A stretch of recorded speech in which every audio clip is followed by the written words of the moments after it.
Роза Рымбаеваның келіні Ақерке Бүркітбай Инстаграмда қазақтың ұлттық көйлегімен түскен видеосын жариялап, өз оқырмандарының ыстық ықыласына ие болды. Бұл туралы Ақерке Бүркітбай Инстаграм парақшасында қыз ұзатып жатырғаны туралы бейнежазбаны бөліскен. Онда әншінің қалыңдықты ортаға алып шыққан сәтін көруге болады. Қызың жақсы болса бір бақыт, ұлың жақсы болса мың бақыт, келінің жақсы болса шын бақыт деп қазақ атам айтқандай.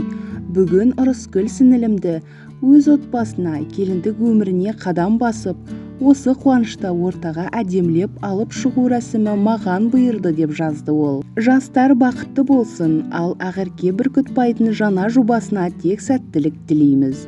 Егер видео ұнаса, лайк басып, видео астына өзіңіздің пікіріңізді жазуды ұмытпаңыз. Видеоны ұсынған ASKZ каналы.